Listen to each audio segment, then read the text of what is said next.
After the huge success of Solo Leveling Season 1, Season 2 has taken things to the next level. Every episode has been breaking records and sometimes even beating its own previous records. That's why it's super important to know what's happening in the story. Hey everyone, welcome back to my channel. Today we're going to go through the story of Solo Leveling Season 2. So without wasting any time, let's get started. In the previous season, we learned that portals, also known as gates, open in this world and leading to dungeons. Inside these dungeons, magical monsters reside, and the humans who hunt them are called hunters. Jinwoo was an E-rank hunter, so weak that people mocked him as the world's weakest hunter. He was doing this job to earn money for his mother's hospital bills and his sister's school fees. One day, after almost dying in a double dungeon, he received a system. This system, like a video game, assigned missions to Jinwoo. By completing these missions, he could level up his powers. Over time, Jinwoo became significantly stronger and even gained an army of shadow soldiers that he could summon at will. In Season 2, Jinwoo was exhausted after completing missions, but then he received a call from his sister Gina, reminding him about the parents-teacher meeting at her school that day. Jinwoo quickly arrived at the school, and Gina was shocked to see him because he looked completely different. He was wearing new clothes and had a stylish haircut. The girls at the school were mesmerized by him, and Gina teased Jinwoo about it. During the meeting, Gina's teacher praised her for being a brilliant student. The teacher then asked Jinwoo if he would allow Gina to become a hunter if she ever awakened. Jinwoo immediately refused, as the hunter's job was too dangerous. Hearing this, the teacher was pleased and told him about Gina's friend, Song Yi, who was determined to become a hunter. Later, Jinwoo met Song Yi, and she was surprised to learn that he was Gina's brother. Jinwoo tried to convince her to reconsider becoming a hunter, but she firmly said that she would never give up on it. Hearing this, Jinwoo asked her to come with him. Meanwhile, we see Hwang Dong-soo, an S-rank hunter who returned from America to Korea. The Hunter Association manager, Jin Chul, already knows why he has come. He seeks to kill Jinwoo and take revenge for his brother. He plans to kill both Jinwoo and Jinho, stating that anyone who stands in his way will also be killed. At the Hunter Guild headquarters, we see Choi and Gunhee discussing their third raid on Jeju Island. During the last raid, they discovered that the ant monsters had started developing wings. If these monsters learned to fly, it would be a serious threat, as they could leave the island and go anywhere. Then we see a C-rank gate where Jinwoo took Song Yi. Jinwoo had obtained permission from Mr. An to enter this gate. He believed that when Song Yi saw the dangerous monsters inside, she would give up on becoming a hunter. However, Song Yi thought Jinwoo had brought her there for training. This gate was actually used for new hunters' practice. Inside, there was an A-rank hunter named Kim, a tank, and the team leader. Seeing lower-ranked hunters like Jinwoo and Song Yi, he got angry, thinking they would be a burden during the mission. The team consisted of 10 hunters, 1 A-rank, 5 B-ranks, 2 C-ranks, and Jinwoo and Song Yi, who were E-rank. Jinwoo actually wanted to scare Song Yi by showing her the dangers of a hunter's life, but seeing such a strong team, he thought they would have no trouble. Then Hyun approached Jinwoo, asking him not to fight inside so that the new members could learn. Hyun knew how strong Jinwoo was. As the team entered the gate, Jinwoo immediately sensed something strange. Suddenly, the gate transformed into a red gate. Realizing the danger, Jinwoo grabbed Song Yi and tried to escape, but the gate was sealing itself. He shouted to An, asking him to inform the primary strike team immediately. Upon hearing this, Baek rushed to the location. Inside the gate, Jinwoo and the team found themselves in an icy land. Song Yi asked about the difference between a red gate and a normal gate. Jinwoo explained that red gates were far more dangerous. Once someone enters, they cannot exit, nor can anyone enter from the outside. They would be trapped there until they killed the dungeon boss. The monsters here will also be more dangerous. Suddenly, 2 arrows fly towards them. One arrow instantly kills a man, while the other was meant to hit Song Yi. However, Jinwoo catches it with his bare hand, saving Song Yi. Park Hee-jin notices how fast Jinwoo is. Then they see 2 ice elves on the trees who shot those arrows. These elves targeted the 2 weakest members of the team, proving they have intelligence. Jinwoo gets very angry upon seeing this and breaks the arrow with his hand. The elves mock them and disappear into the jungle. Shivering, Song Yi asks Jinwoo what those creatures were. Jinwoo explains that they are called ice elves and they are very dangerous. Kim then speaks up, saying that they will receive no support from the outside world, and since they will be facing B-rank or higher monsters, they must follow his orders if they want to survive, because he is the highest-ranking member among them. Kim suggests splitting into 2 groups. His group will find a way to open the gate and defeat the boss. He picks the strongest hunters for his team and rejects the weaker ones, as he only cares about high-rank members. Since 1 hour outside is equal to 1 day inside, they might have to stay here for several days. Keeping weak members would only waste their time, so they must take care of themselves. Surprisingly, B-rank Heejin chooses to join the weaker team. Kim agrees but thinks she is a fool. Heejin then approaches Jinwoo, saying that no one saw those arrows coming except for him. She suspects that Jinwoo is not an E-rank hunter. Jinwoo remains silent, but Heejin thinks to herself that he must be an A-rank or even higher. Kim and his team set off, while Jinwoo leads his group in a different direction. Kim's team notices claw marks on the trees, belonging to a bear. Kim assumes that Jinwoo's team will surely die soon, but then he remembers that Jinwoo is just an E-rank hunter, yet he seemed like a leader. Suddenly, 3 bears emerge from the jungle and attack them. Kim easily kills one bear and continues fighting the others. Meanwhile, Jinwoo's team also notices the bear claw marks. Heejin suggests they should turn back since this is a bear territory. However, Jinwoo decides to stay because if this is the bear's territory, then the intelligent ice elves won't be around. Fighting bears is better than dealing with elves. Jinwoo is more concerned about the cold than the bears. He reaches into his inventory and pulls out 4 coats to keep everyone warm. Everyone is shocked and asks how he did that. Even Song Yi asks, "Who exactly are you?" Jinwoo tells Song Yi that since she got caught up in this mess because of him, it's his responsibility to protect her. In return, they all must keep their mouths shut and not ask him any questions. Just then, an ice bear approaches them, ready to attack. Jinwoo prepares to fight. Meanwhile, Beck arrives at the gate. An informs him that E-rank Jinwoo also went inside with the team and might have undergone reawakening because he is now much more powerful. Beck is shocked to hear this. Dongsu arrives as well. He came to kill Jinwoo. However, Jinwoo is now trapped inside the red gate, which even Dongsu cannot break. Here inside the gate, we see that Jinwoo, using only his hands and without any weapons, has defeated all the ice bears. He has also earned a lot of points. Now these people are eating the meat of the bear. They are all sitting here, eating and talking about Jinwoo. Jinwoo had told them that after eating he would do some exercise. However, he is now standing in front of the bear's cave, from which many bears emerge. To fight them, Jinwoo summons his shadow army, which quickly takes down most of the bears. Finally, the leader of the pack steps out, and the shadow army struggles to defeat it.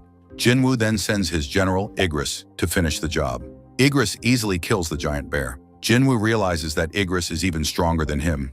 If Igris had fought him with a sword before, Jinwoo would have surely lost. Meanwhile, in the other group, all the members have been killed by the ice elves, leaving only Kim alive. Terrified, he runs away. Finally, we see the leader of the elves, and episode 1 ends here. So far, we have seen that Jinwoo has killed all the bears in the dungeons. After that, he says arise, which causes shadows to rise from the corpses of the bears. Now these bears have become a part of Jinwoo's shadow army. It has been 3 hours since the red gate opened, meaning that it must have been a long time for the people inside. Dongsu says that Jinwoo must have died by now. He came so far for no reason. Then he asks if Jinwoo is not a member of the White Tiger Guild, so how did he enter the dungeon with his team? Manager An says that Jinwoo is known to him, and he wanted to see the C-rank gate, so An allowed him to go inside. Hearing this, Dongsu grabs An by the neck and lifts him up. He realizes that An is lying. An always brings in good hunters, so what makes this E-rank Jinwoo so special? Beck grabs Dongsu's hand and tells him to let An go. The two start arguing, both of them being S-rank hunters. If they fought, it would cause destruction. Anyway, they both punch each other in anger, creating a huge explosion. But Jin Chul catches them. If Jin Chul hadn't, the punches would have created chaos. Jin Chul tells Dongsu that he tested Jinwoo's powers again 2 months ago, and he's still just an E-rank hunter. He asks how someone so weak could defeat Dongsu's brother. Jin Chul says that a magical beast was the one who killed him, but Dongsu doesn't believe him and says maybe Jinho is the one who killed his brother. Just then, Dongsu receives a message. After reading it, he heads back to America. Manager An thinks to himself that none of them know how powerful Jinwoo is. He is sure that Jinwoo will come back alive from this gate. On the other side, we see Kim, who barely escaped from the ice elves and is freezing. He notices the corpses of the bears and thinks that such a task could never have been done by a weak team. It must have been the ice elves that killed them. Terrified, he starts running again. As he walks, he spots Jinwoo's team, who are casually having a picnic. He wonders how they managed to survive and where they got warm clothes, blankets, and tents from. Kim gets very angry and shouts at them, "Where did you get these things? If my team had these things, they could have survived too. Tell me, who was hiding this stuff?" Kim now realizes why Heejin left his team and joined this weaker team. He takes out his sword and approaches them, planning to kill them, knowing that Jinwoo must be behind them. Before Kim can do anything, Jinwoo arrives and slaps him on the head, causing Kim to roll and fall far away. Jinwoo then says, "Come out! Your aura is so strong that even after disappearing, I can still notice you." In fact, the leader of the Ice Elves, who came here with his army, is named Barca. He starts talking to Jinwoo, who also responds. But strangely, the elves are speaking a different language, and only Jinwoo can understand them. Jinwoo thinks that it might be because of the system that he is able to understand their language. Barca then says, "Meet my friend, the one who shoots arrows at you. He told me that there is a very strong man among humans, and he wants to fight Jinwoo." Before Barca could finish his sentence, Jinwoo blows off the Ice Elf's head in front of him. Seeing this, Barca also realizes that there is definitely something special about Jinwoo. Jinwoo attacks Barca as well, but Barca manages to dodge his attack. Now Barca reveals that all the magic beasts have a voice inside them, telling them to kill humans, but this voice never tells them to kill Jinwoo. So Barca believes that Jinwoo is not a human. Jinwoo, on the other hand, thinks about how his system gives him similar orders. Maybe Jinwoo is a player of the system, which is why they don't see him as a human. Barca now tells Jinwoo that they should make a deal. "Give us the human hiding behind you, and we'll let you go." Jinwoo asks, "Who exactly are you guys, and why do you want to kill humans?" As Barca starts to explain, he suddenly glitches and repeats, "Give us the humans." Jinwoo notices something's off and wonders what just happened. Anyway, he refuses the offer without hesitation. Barca then warns him, "I have a much larger army." Hearing this, Jinwoo summons his shadow army, which now includes the Ice Bear as well. The others are shocked to see that Jinwoo has such an army. After this, a battle begins between Jinwoo's army and Barca's army. Meanwhile, Heejin and the others head toward the forest, wanting to stay out of the fight. As they move away, 3 elves try to shoot arrows at them, but Jinwoo catches the arrows mid-air and uses them to kill the elves instantly. Jinwoo thinks his army can hold out for a while, but Barca, the leader of the elves, is far stronger than he expected, even stronger than him. It won't be easy to defeat Barca even with Igris's help. He needs another powerful soldier. Jinwoo and Barca continue their fight, but Jinwoo can't seem to damage Barca. Just then, 3 shadow magicians unleash a massive explosion on Barca, but it doesn't affect him at all. Meanwhile, Kim regains consciousness, and seeing Jinwoo in front of him, he starts running toward him to kill him. Jinwoo calls Igris and gets him to kill Kim. Jinwoo then extracts Kim's shadow from his body. It looks fierce and intimidating, and adds it to his shadow army. He names it Iron. Then Barca attacks Iron and sees that Iron is physically weak but has a lot of strength. Meanwhile, Song Yi asks Heejin, "Do all dungeons have battles like this?" Heejin replies, "Not at all. This is the first time I've seen anything like this." Anyway, Jinwoo, Iron, and Igris all join forces to fight Barca. Barca is strong and fights back well against all 3 of them. Jinwoo stabs him with a knife, but Barca isn't hurt much and says, "Stop underestimating me." Jinwoo replies, "You're really strong, but where is your army?" Barca realizes that his entire army has been killed by Jinwoo's shadow army. Now in anger, Barca charges at Jinwoo. Jinwoo throws his dagger and tries to attack from behind using his telekinesis. But Barca blocks it with his knife but breaks the knife. Then Iron grabs Barca from behind while the magician makes another big explosion at him. But Barca isn't hurt and destroys Iron, saying, "I'll kill all of you." Then Jinwoo uses stealth to sneak up on Barca and stabs him with his knife.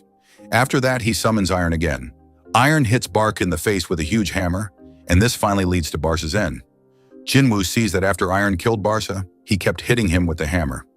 Jinwoo tells him to stop and says, "Behave a little decently."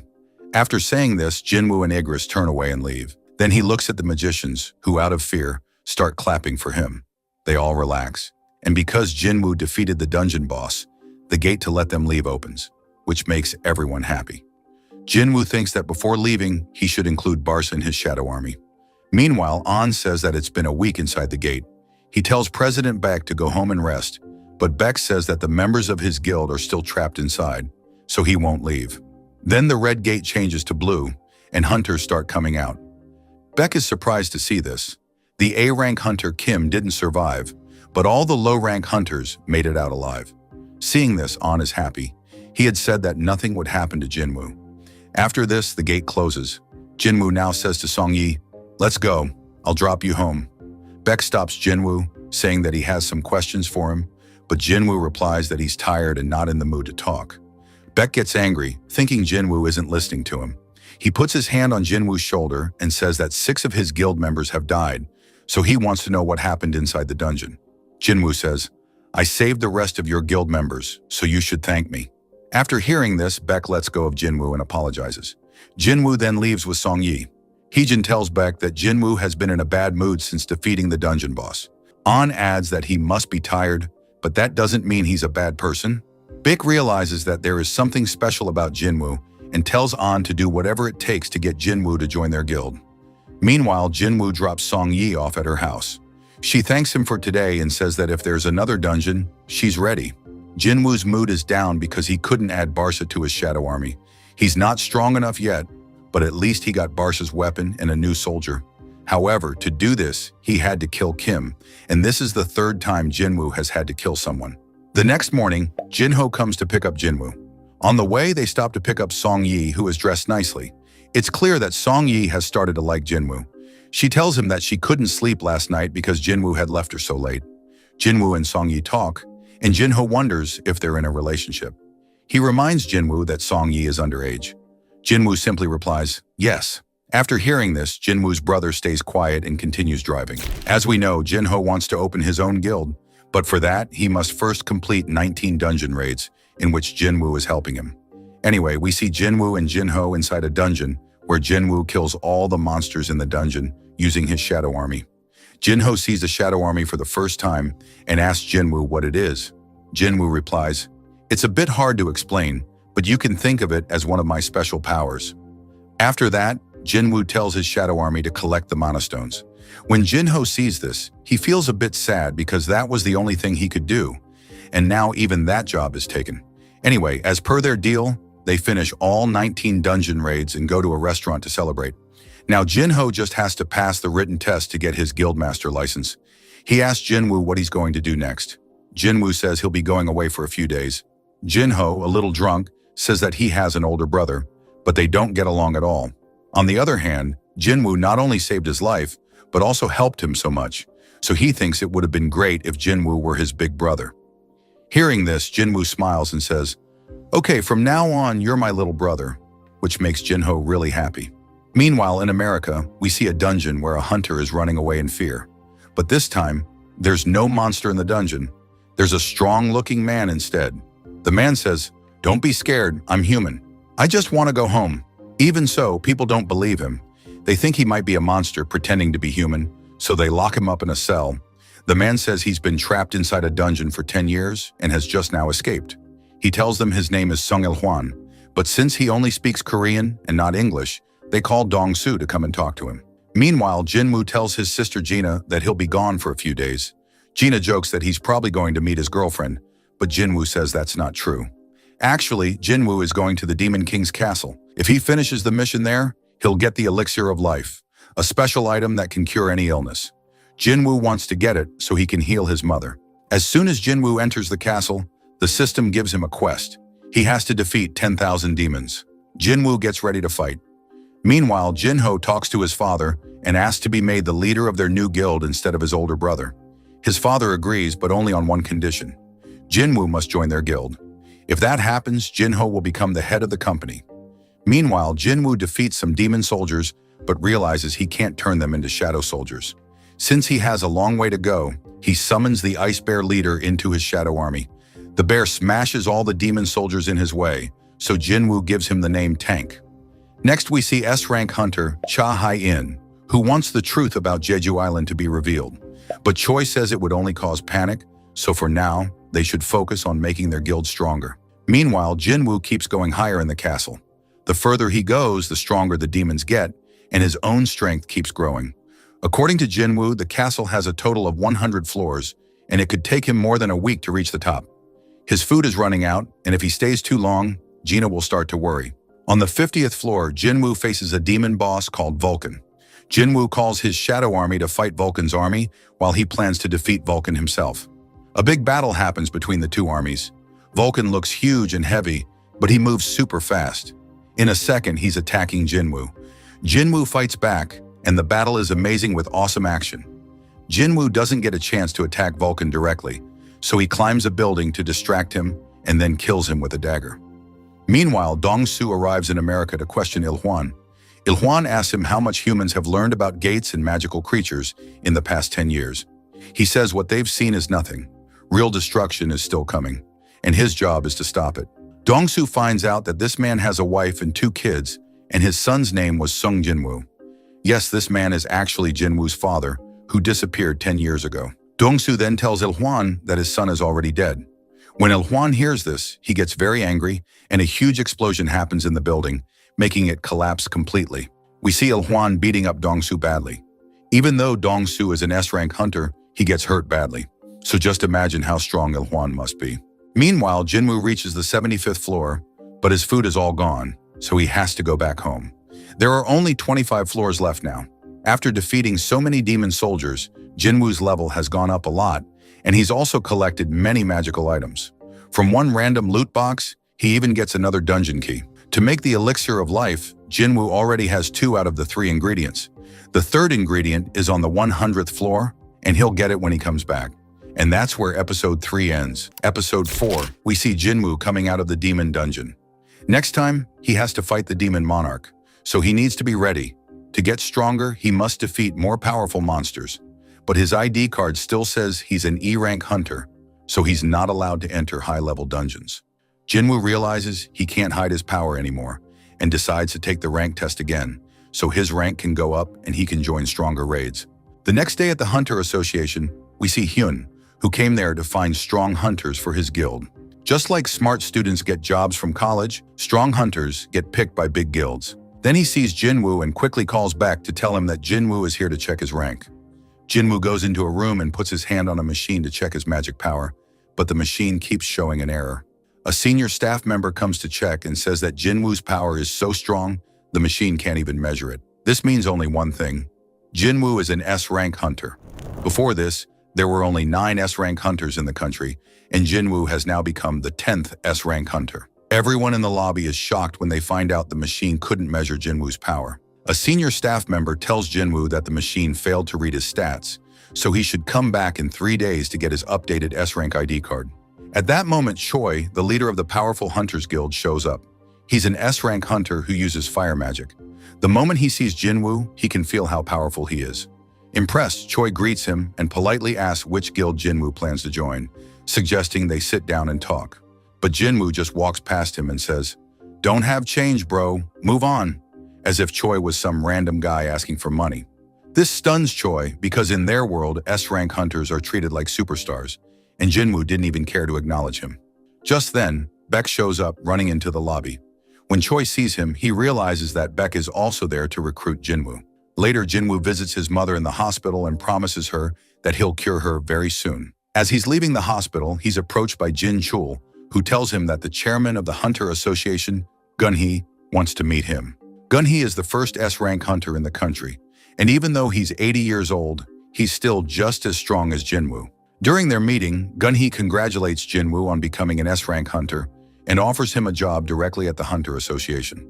To explain it simply, the Hunter Association is like a government university, and the 5 big guilds are like private colleges. So Jinwoo is being offered a top-level government job, which would make his life secure and even help him earn more money. But such jobs usually have less action. Jinwoo, however, doesn't want an easy life. He wants to enter dangerous dungeons and fight powerful monsters to become even stronger. So he politely turns down the offer. Gun-hee understands and respects his decision and lets him go. Meanwhile, Dong-su is lying in a hospital bed, badly injured. His boss comes in and asks if the guy who beat him up, Il-hwan, was some kind of monster. Dong-su replies sarcastically, "Just look at my condition. What do you think?" The boss says they're trying to track Il-hwan down, but if someone like Dong-su got beaten this badly, then no one else will be able to catch him either. Dong-su remembers what Il-hwan told him, "Stay away from my family or not even death will save you from me." Dong-su feels ashamed but believes that if he gets a powerful artifact, he'll be able to beat Il-hwan next time. Artifacts are magical items you can buy online to boost your power, but they're super expensive. Jinwoo is also looking to buy some good gear before heading back into the Demon Castle dungeon. While browsing, he sees an ad looking for miners in an A-rank dungeon. On the other side, Gun-hee finds out that Jinwoo rejected a top government job just to go mining, which leaves him shocked. The next day, Jinwoo shows up for mining work. In high-rank raids, there are 3 teams. Strike team, they fight and kill the monsters.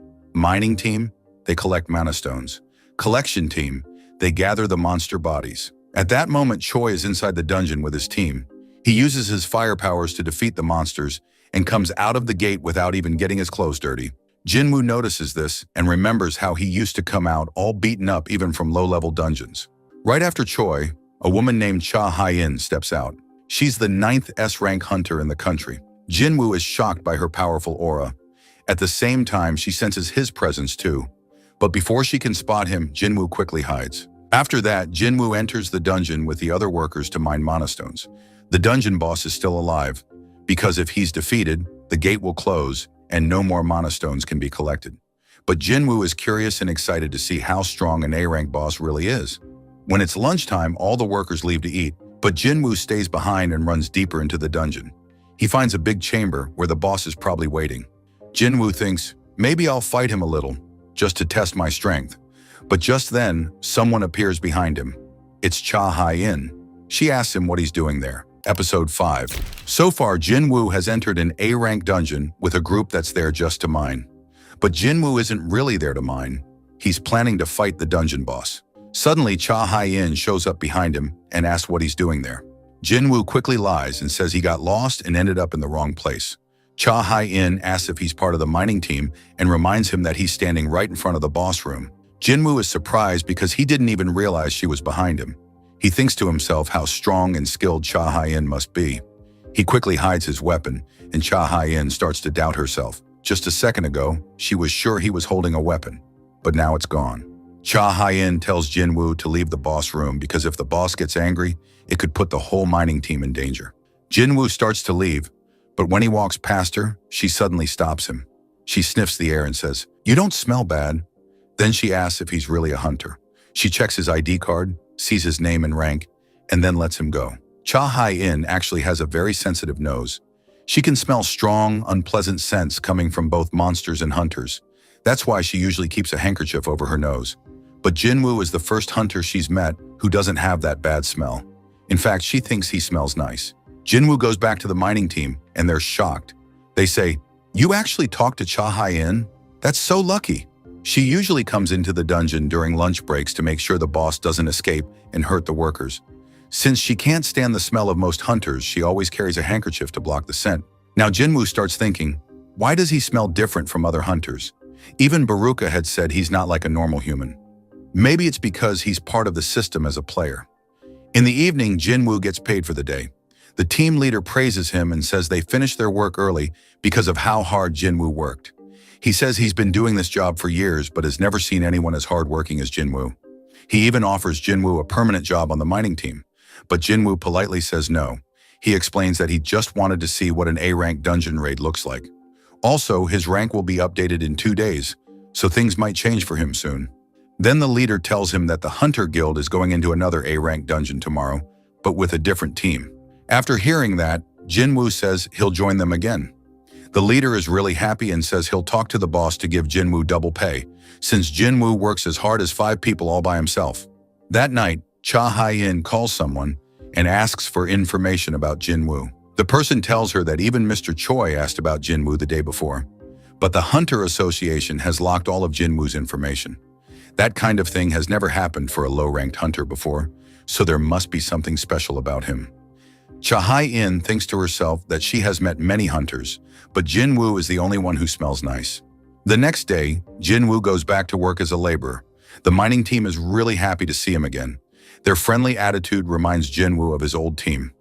First, they go into a C-rank dungeon. Thanks to Jinwoo, the work finishes very quickly. Or after lunch, they are supposed to enter an A-rank dungeon. Once again, the team leader offers Jinwoo a full-time job and says he'll pay him 5 times more. But Jinwoo says no again. Just then, Captain Sun Ki-hoon, the leader of today's strike team, shows up. He says their porter didn't come, so they need someone to help carry their stuff. The mining team members are all low-ranked hunters, so they're too scared to go into an A-rank dungeon during a battle, even if they're offered more money. Then Jinwoo raises his hand and says he'll do it. The others try to warn him. They say there will be strong A-rank monsters inside, and it could be dangerous for him. But Jinwoo says he's not scared. He explains that today's dungeon isn't as dangerous as yesterday's, which is why a different team was sent this time. This team has 6 A-rank hunters and 3 B-rank hunters, but no S-rank hunter. After that, everyone goes into the dungeon together. Jinwoo notices that this dungeon has less magic energy than the one yesterday, but something still feels strange to him. A girl from the team tells Jinwoo not to worry. The captain and the other hunters are really strong. As long as he stays close to them, he'll be safe. This girl is the team's healer. Sun Ki-hoon is leading a raid for the first time. If this mission goes well, he'll officially become the team captain. He's not as powerful as Choi or Cha Hae-in, but he's still a strong A-rank hunter. Suddenly, the team sees something and gets ready to fight. A group of jackals, C-rank monsters, attacks them, and the hunters start fighting back. All of them have strong magic powers and easily defeat the jackals using their abilities. Now the team starts wondering, why are jackals, C-rank monsters, in an A-rank dungeon? There's nothing here for them to hunt. They should have died by now. Jinwoo then notices something strange. The jackals are wearing collars. That means someone raised them on purpose. Just then, stronger monsters show up. High orcs. Everyone gets scared because these orcs are smart and powerful. The orcs begin attacking the hunters with great strength. They go straight for the healers, who are the weakest in the group. The mages try to fight back with magic, but it doesn't work on the orcs. One girl tries to trap the orcs with binding magic, but the monsters break free easily. Another mage summons fire soldiers to help fight. The other hunters also jump in to attack, but it's clear they're not strong enough. There are also fewer hunters than orcs. Even the A-rank hunters are having a hard time, and the B-rank hunters are doing even worse. One orc even cuts off a B-rank hunter's hand. A hunter named Lee traps the orc using her magic, and the healer quickly heals the injured hunter. But suddenly, a huge orc appears behind the healer. She realizes she's going to die. Then out of nowhere, the orc's neck is crushed and it dies. The healer is shocked and doesn't know what just happened. It was actually Jinwoo. He used his stealth skill to turn invisible and save her. Jinwoo starts attacking the orcs by cutting their arms and legs to make them weaker. This way, the other hunters can kill them more easily. He doesn't want anyone to know about his powers, but he also can't just watch someone die. So while staying invisible, he weakens all the orcs. Then the hunters finish them off. Everyone is confused. The orcs suddenly became weak, but no one knows why. Still, they're just happy they survived. But one person, a magic caster named Lee, saw everything. She noticed what Jinwoo was doing, even though he was invisible. She thinks, Jinwoo must be keeping it a secret for a reason, and decides not to tell anyone what she saw. Now the hunters ask Captain Ki-hoon if they should keep going deeper into the dungeon or just go back, since things are getting too dangerous. Ki-hoon decides it's best to leave, but when they try to go back, they find out they can't. There's a magical barrier at the gate blocking the way out.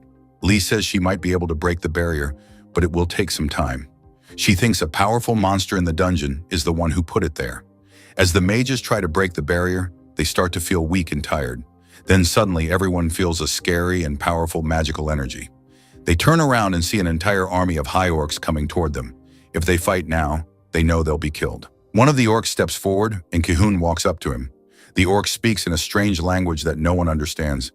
Then the orc's body is taken over by someone else, his boss. The boss introduces himself and says, "Humans, my name is Kargalgan, and I wish to meet you." He's the one who created the barrier. He says he's the most powerful sorcerer in the tribe and the strongest being in this dungeon. Now the hunters have two choices: either fight his army and die, or go to his palace to meet him. Ki-hoon tells the orc that they want to meet the boss. Then he quietly tells Jinwoo, "As soon as we see the boss, we'll attack him. That will distract him, and the barrier might disappear.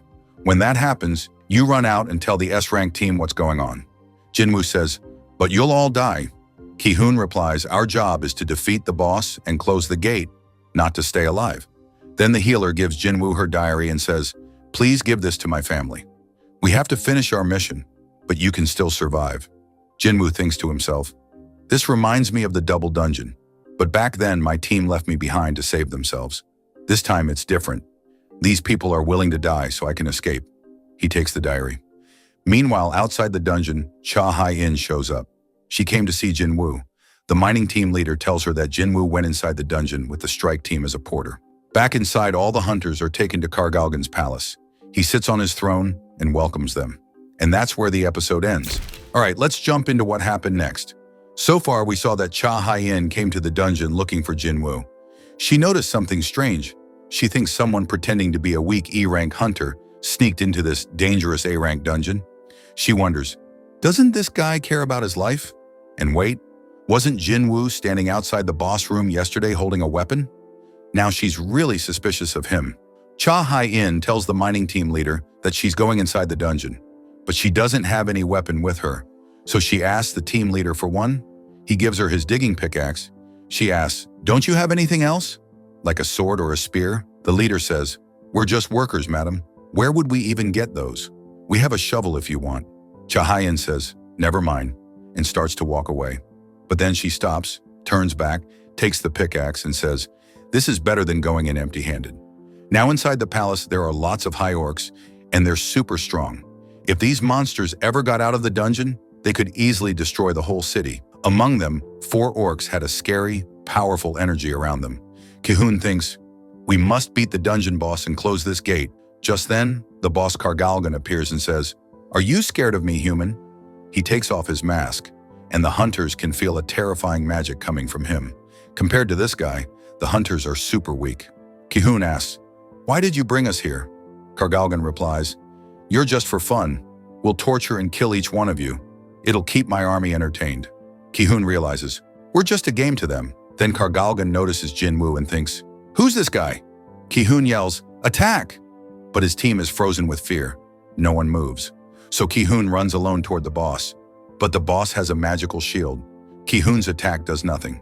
Then Kargalgan uses gravity magic. He lifts Ki-hoon and slams him to the ground again and again, like a ball bouncing. Suddenly, Jinwoo jumps in and catches Ki-hoon.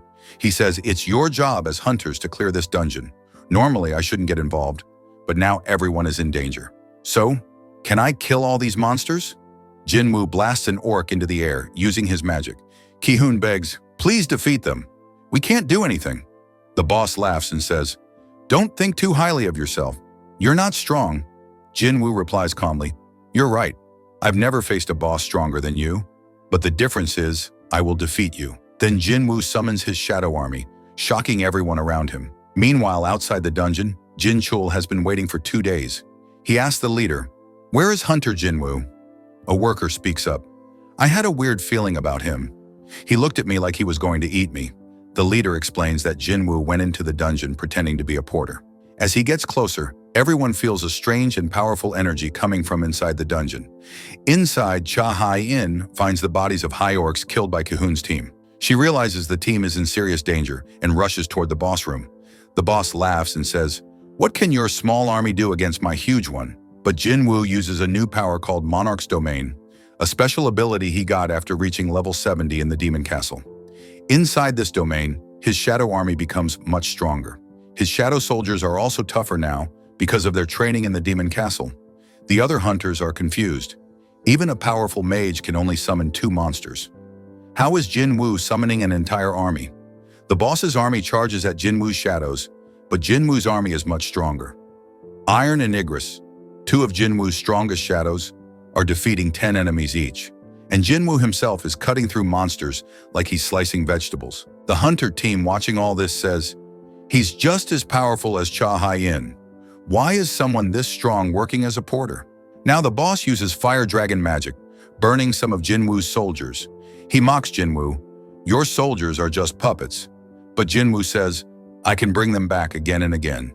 The boss throws a huge shield at Jinwoo, but Jinwoo dodges it. Then the boss uses gravity magic and makes huge stones fall from the ceiling. He says he'll keep destroying Jinwoo's soldiers until Jinwoo runs out of magic.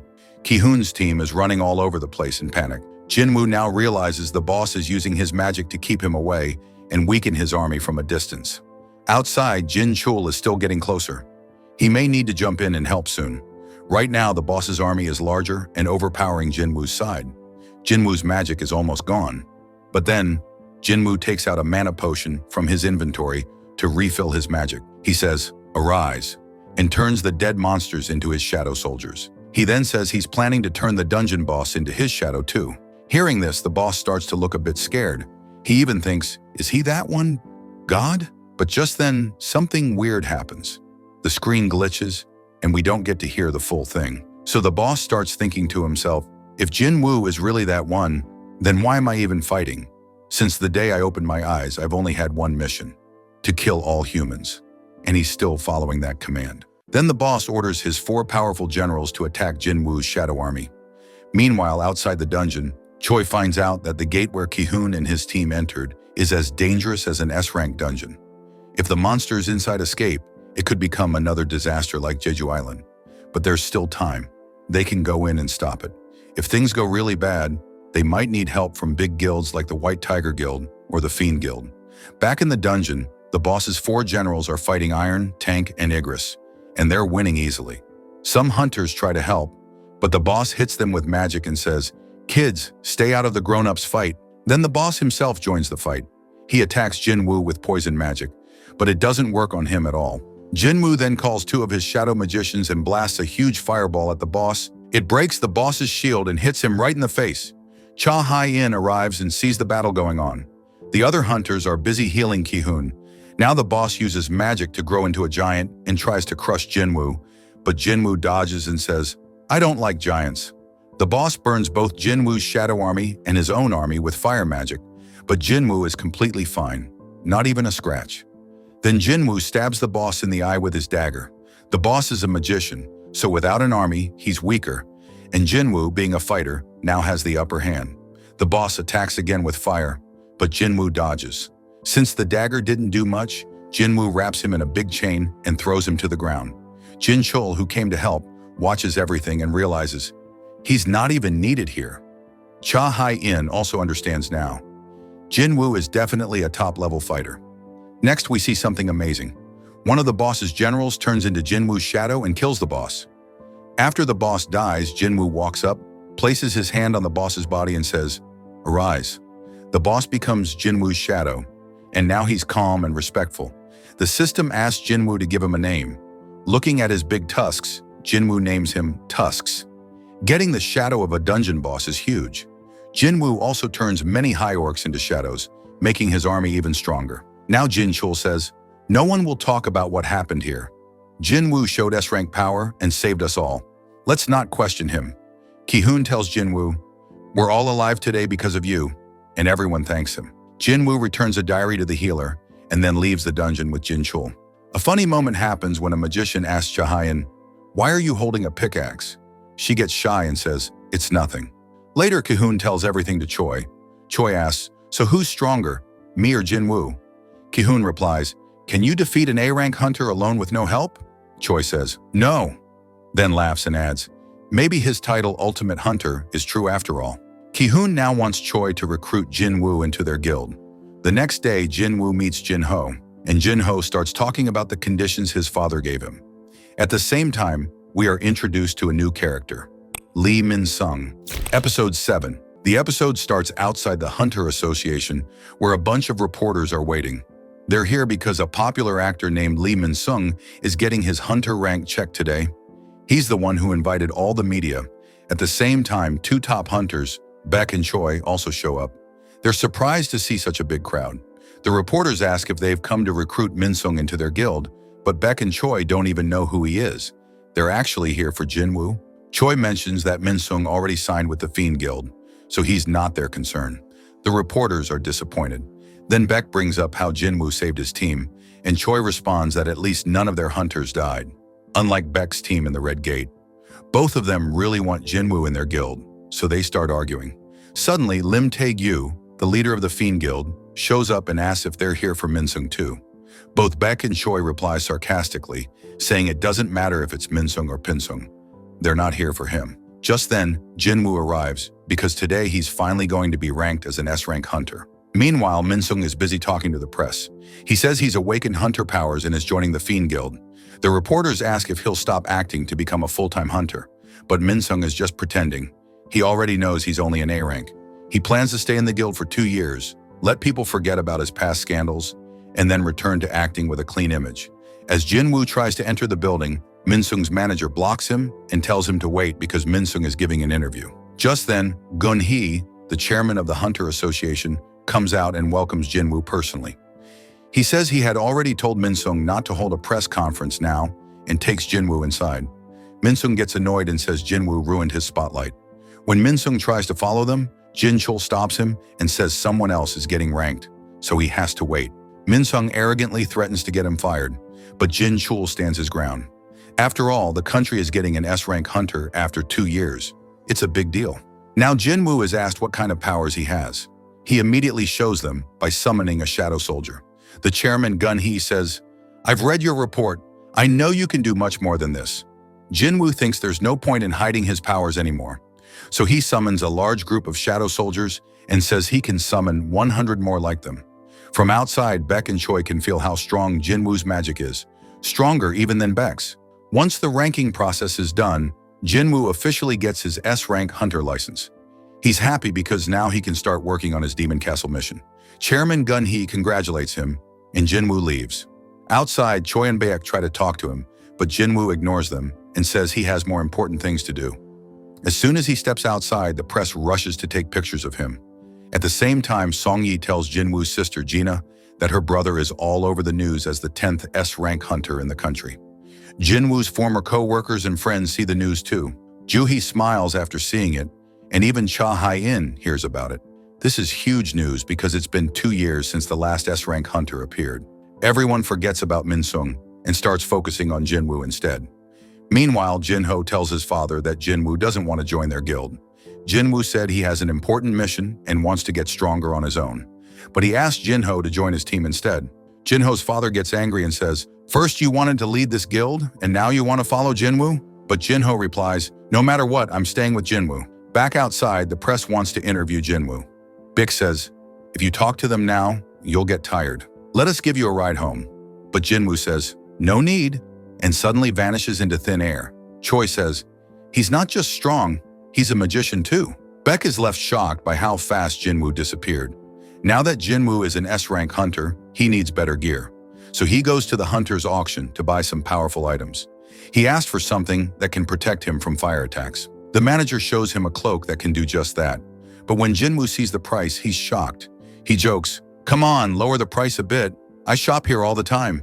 The manager laughs and says their prices are fixed. But then he jokes, "If you can break that magic glass, you can have it for free." Jin-woo is about to try, but the manager quickly says he was just kidding.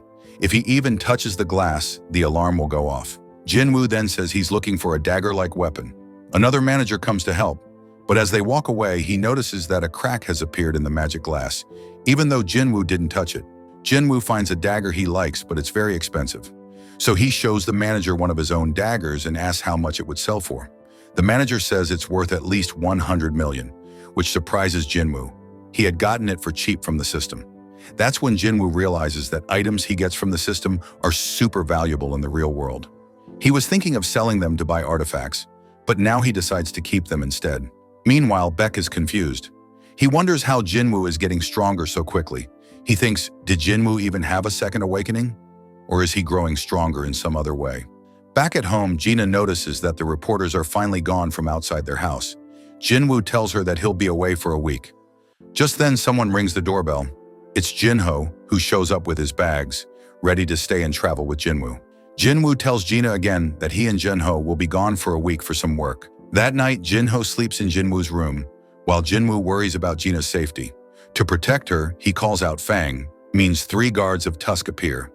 At first, he thinks there should be 4, but then remembers he forgot to extract one of the Shadow of the Night he fought earlier. Still, 3 are enough to protect Gina. He also tells Tusk to stay with Gina as her personal guard. On top of that, Jin-woo summons more shadow soldiers and tells them to guard the whole neighborhood. This way, no bad guys can even come near. At the same time, we see a strange ant flying in the sky, probably one of the deadly ants from Jeju Island. The next day, Jin-woo leaves with Jin-ho. He tells people that he's going for training. Then Jin-woo enters the Demon Castle again. He brought 2 heat-resistant items with him this time. As soon as he arrives, he gets a new quest. He must defeat the Demon Monarch Baron. Last time, Jin-woo cleared the 75th floor of the Demon Castle. Now he heads straight to floor 76. Meanwhile, Jin-ho's parents are talking. They're surprised that Jin-ho left home like that. Suddenly, Jin-ho's father, Myung-hwan, has a heart attack and falls unconscious. Back in the Demon Castle, a huge demon appears in front of Jin-woo. To defeat it, he uses Tusk's fire magic, and in just one attack, the demon is burned to ashes. Even Jin-woo is surprised by how strong Tusk has become. In the hospital, Myung-hwan wakes up. The doctor tells him he has a rare illness called eternal slumber. People with this disease fall asleep and never wake up again. The doctor asks if there are any hunters nearby, because this disease can sometimes happen when someone's body can't handle magic energy.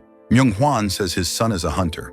He wonders if this magical world is now rejecting normal people like him. Elsewhere, two hunters are walking by the sea when suddenly, the flying ant from Jeju Island appears. In the demon castle, Jinwoo has divided his shadow army into 6 teams and given them 2 tasks: defeat any enemy they see. Once they unlock the next floor, report back to him. This way, Jinwoo can clear floors faster without doing everything himself. In just 2 days, Jinwoo reaches floor 80. But suddenly, he notices his mana is dropping, which means some of his soldiers are dying. Turns out, a powerful demon is attacking his teams one by one. It first defeats Team A, then Team B, and then the tank team.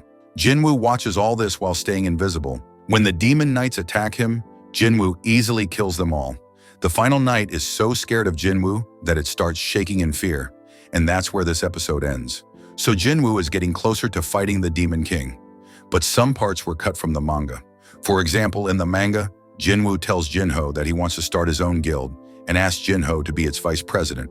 That's actually why Jinho left home, to join Jinwoo's new guild. But this part wasn't shown in the anime. Episode 8. So far, we've seen Jinwoo return to the Demon Castle to find the Elixir of Life. On his way, he faces off against some demon knights. Just when he's about to defeat the last knight, something unexpected happens. The knight suddenly begs, "Don't kill me." Jinwoo removes the knight's helmet and sees that it's actually a girl. Jinwoo isn't happy. He says, "You attacked my army, and now you want me to let you live? Your friends are already dead." The demon girl, named Essel, says that protecting her was their job, so even if they died, it doesn't matter to her. Jinwoo thinks she's being really selfish. He decides to let her live and walks away. But when he turns his back, Essel tries to attack him. Luckily, Jinwoo's magic blocks the attack. Essel quickly apologizes and says, "Please don't kill me. I'll do whatever you want." Jinwoo then asks if she can get him a permit to reach the next floor of the castle. Essel says yes, her family has it, and she'll give it to him. She also knows where the permits for the other floors are. She promises to help him if he agrees not to hurt her or her family. Jinwoo looks at her seriously and asks, "Can I trust you?" Essel says she's telling the truth. Jinwoo agrees to spare her, but then he asks, "Who are you really?" Meanwhile, we see the island where the ant monster had flown to. It destroyed everything and killed a lot of people there. Back to Jinwoo. He asks Essel if she ever hears a voice in her head telling her to kill humans. Essel says no, but she does hear a different kind of voice that tells them to protect their territory. This shows that they're not like the usual dungeon monsters. Jinwoo then asks, "Since when have you been hearing this voice?" Essel replies, "Ever since we came here." Jinwoo is surprised. She explains that before this, they lived in the demon realm. Jinwoo asks, "What were you doing in the demon realm?" But just like what happened with Tusk earlier, Essel starts glitching again. She says, "We're getting ready for war, against an enemy so powerful that all demon lords will need to join forces." Then she suddenly says, "This information shouldn't be shared," and faints. Jinwoo understands he shouldn't ask her anything else for now. At the same time, there's a meeting happening at the Hunter Association. They reveal that 108 hunters were sent to fight the ant monster. Among them, 4 E rank, 1 C rank, and 1 B rank hunters died.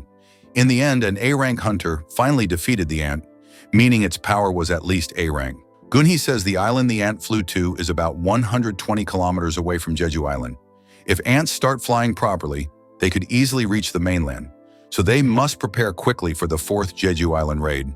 Back to Jinwoo again, Essel wakes up and takes him to her family's castle to get the permit. When her father sees Jinwoo, he gets scared because he can see Jinwoo's shadow army. Jinwoo tells him, "I promised Essel I won't hurt anyone if I get the permit." Essel's father thinks to himself, "This man killed Vulcan and Metso. We're no match for him." So he gives Jinwoo the permit and asks him to leave as soon as possible. But Jinwoo says he wants to take Essel with him for a while since she knows where the other floor permits are. He promises to keep her safe. Essel's father agrees. So Jinwoo finally reaches the 90th floor. Igris and Tank have also become stronger. Now Igris is as powerful as an S-rank hunter, and Tank is as strong as an A-rank. Essel brought some gifts because after the 90th floor, Jinwoo will meet the strongest clans. If they can talk to these clans and ask for permits, it will make things easier. Jinwoo says, "If I were weak, your father wouldn't have even talked to me. That's just how the world works." He adds, "I'll defeat all the other clans except yours and make your Radaru clan number one." Essel asks, "Why would you do all this for me?" Jinwoo replies, "Because I like you." Essel blushes hearing this. Actually, Jinwoo sees Essel like a friend, similar to Jinho. He quickly becomes friends with simple, innocent people like her. Jinwoo tells Essel to go back because the next floors have very strong enemies, but Essel shares the locations of the remaining permits and says she wants to come with him to see how strong he can get. Jinwoo agrees to take her along. On the next floors, Jinwoo fights even stronger demons, but keeps clearing floors one by one, up to the 97th floor. Meanwhile, Choi and Cha Hai-in hear that the Jeju Island raid mission will happen again. All the country's S-rank hunters have been informed. Cha Hai-in thinks Jinwoo will join the mission too. Choi says that Japan, the neighboring country, will also help because if the ants learn to fly well, they could attack Japan too. So everyone needs to work together to stop this threat at its source. To plan the battle, a hunter from Japan's top guild is coming to Korea. Back to Jinwoo, he reaches the 100th and final floor, where he faces the demon lord Baran. Baran sits on a huge white dragon and has a very strong presence. Baran summons his demon army, which surrounds Jinwoo and Essel and attacks them. Jinwoo creates a special space called a domain, and his shadow army appears to fight the demon army. Tusk alone burns hundreds of demon soldiers with his magic. Essel is shocked by this power. She thinks, Baran is the demon monarch here, and Jinwoo is an intruder. Whose side should I be on? Baran then attacks with dangerous lightning from the sky, and Essel almost dies, but Jinwoo saves her. Jinwoo knows if his soldiers keep dying, his energy will run out soon, so he must defeat Baran fast. Jinwoo disappears and attacks Baran, but Baran blocks it and fires a powerful laser. Jinwoo calls Tusk and Igris to help. Tusk stops the laser with his magic, and Jinwoo uses his dagger to cut the dragon's neck. Baran falls down. Meanwhile, there is a hunters' meeting where Goto, the master of the Draw Sword Guild, is present. Draw Sword Guild is a big guild from Japan with 11 S-rank hunters, making it the second largest guild in Asia. They have come to help Korea with the Jeju Island mission. Goto's translator, Hanakawa, explains that flying ants only live for 1 year. So if they kill the queen ant, all the other ants will die within a year. From the last 3 raid missions, they also learned that these ants are attracted to strong enemies. They can use this to their advantage in their plan. So 10 out of 11 S-rank hunters from the Draw Guild, including Goto, will join the mission. They will attract the ants' attention while the Korean team focuses on killing the queen ant. Meanwhile, Jinwoo keeps fighting Baran, but his mana, energy, is running out fast. Tusk, Iron, and Igris attack Baran together. Tusk attacks Baran, but Baran blocks it and grabs Jinwoo by the neck. Then Tusk attacks again and saves Jinwoo. By now, Jinwoo's mana is completely gone, so he can't call any shadows to help. He has to fight Baran alone. A fierce fight happens. Baran is very strong and gives Jinwoo a hard time. Baran knocks the dagger out of Jinwoo's hand, leaving him without a weapon.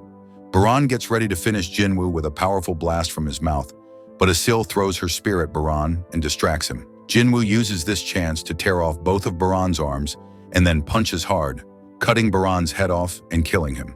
With that, Jinwoo finishes the Demon Castle mission. Jinwoo tells Essel to go back and tell her father that their family is now at the top rank. And that's where this episode ends. Episode 9. Last time we saw that Jinwoo defeated the Demon King Baran and finally collected all 3 items needed to make the Elixir of Life. But here's the problem. To make the Elixir, Jinwoo needs a high intelligence level, and so far he's mostly focused on building his strength and speed.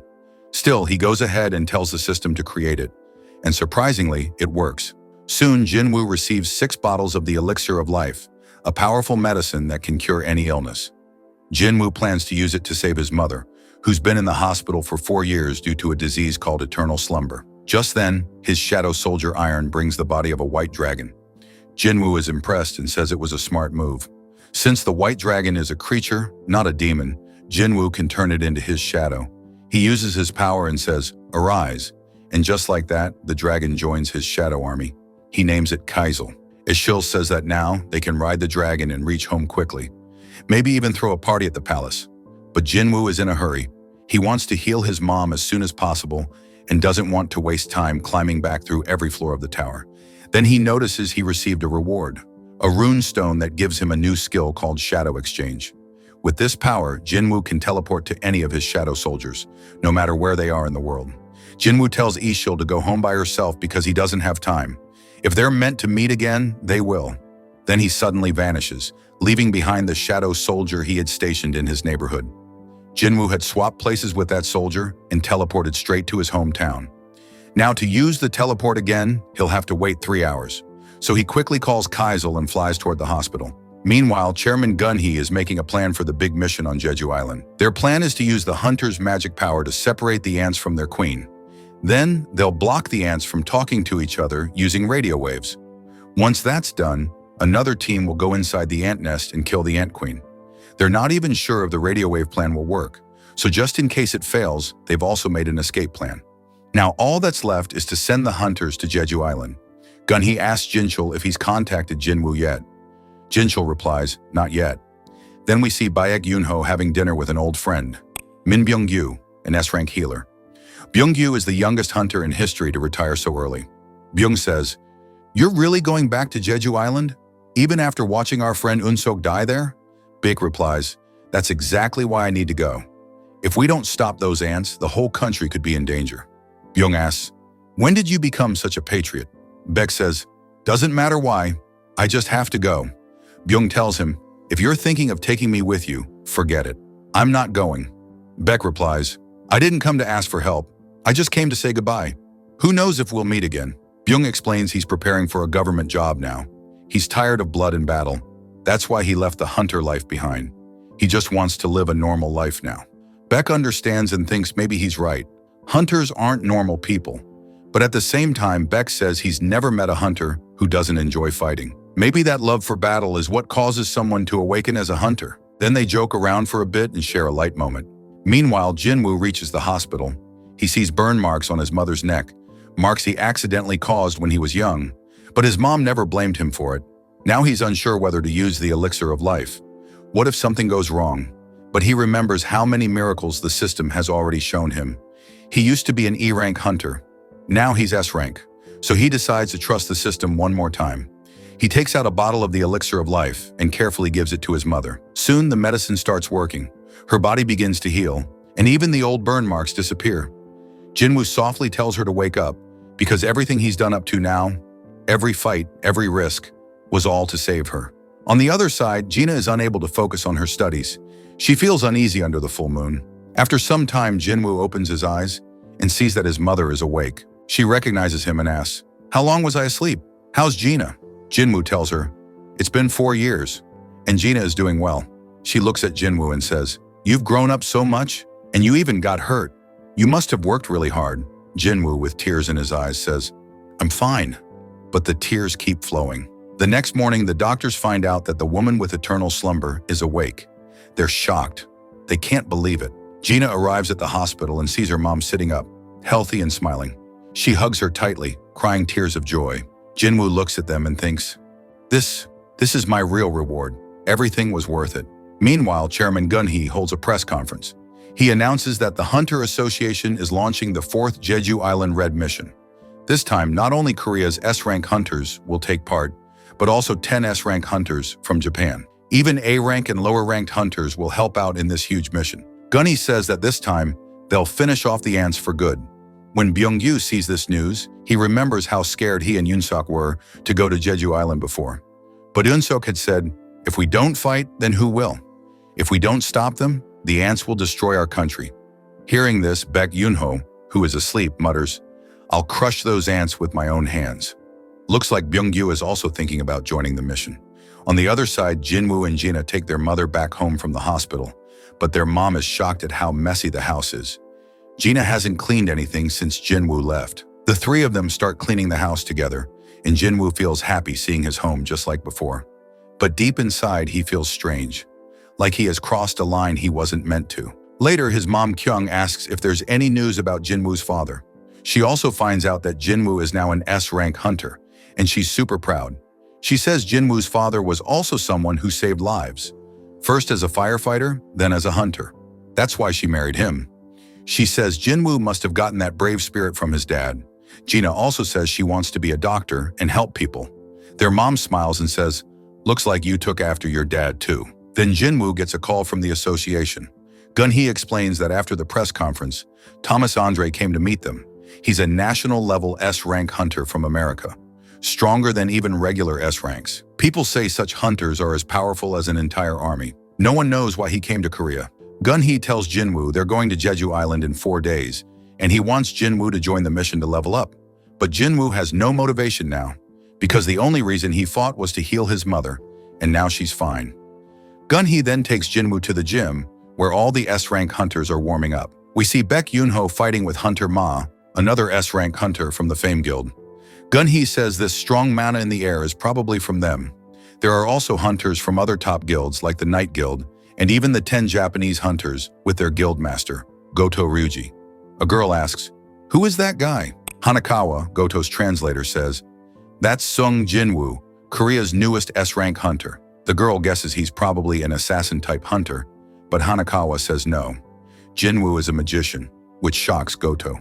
Even Cha Hai-in notices Jinwoo and starts to sense his aura. As the fight between Baek and Ma goes on, Hanakawa says, "These are Korea's S-rank hunters, but they're weak." She's only seen Goto fight, so she thinks everyone else is not as strong.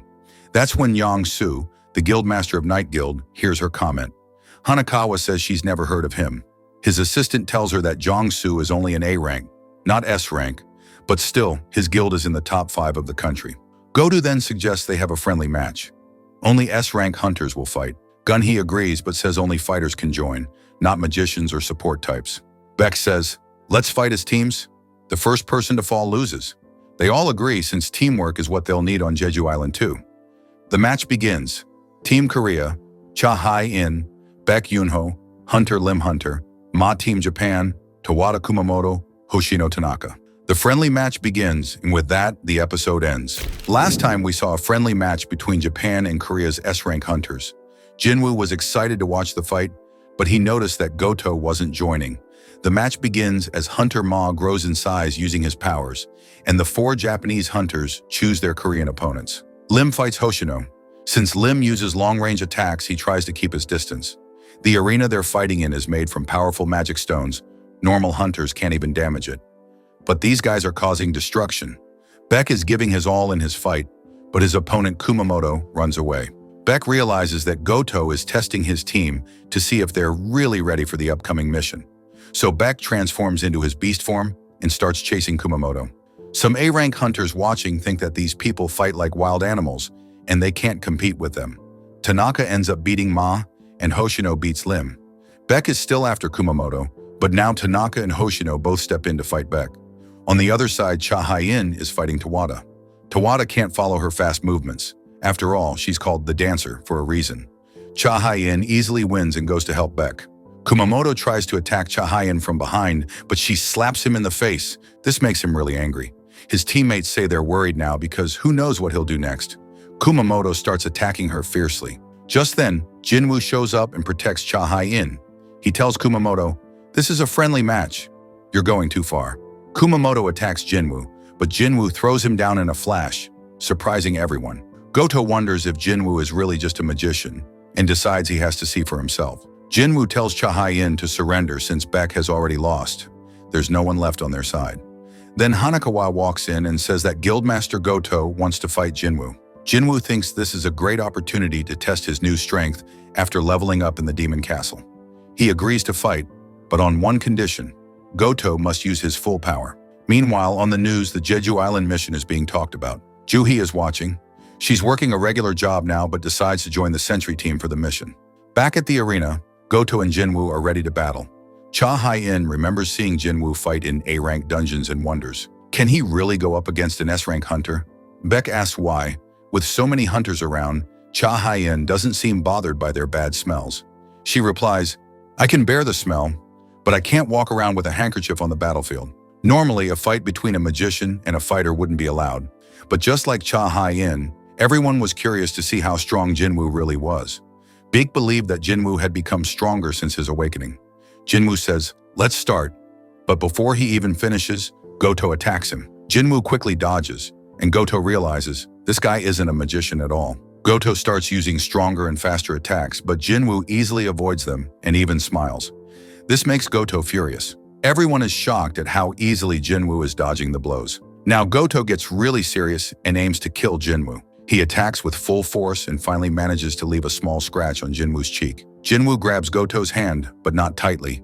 If he had grabbed his wrist with full force, the fight would have ended instantly. But Jinwoo didn't want to end the match so soon. Now both of them are serious, and it's clear that if they keep going, someone could die. Just as they're about to unleash their full power, a wall of ice appears between them. Other hunters jump in to stop the fight, warning them that things are getting too dangerous. So the match ends right there. After the fight, Hunter Ma praises Jinwoo. He faced Goto and only got a small scratch.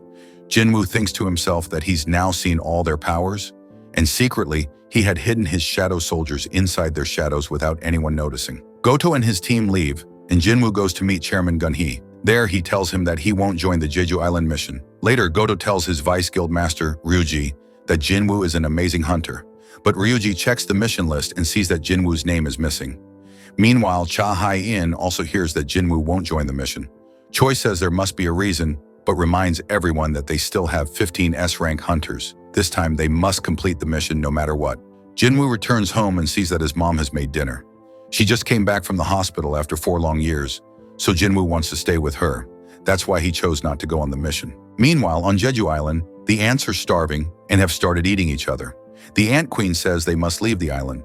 They need a strong soldier to help them escape. Just then, a huge egg hatches and a new ant is born.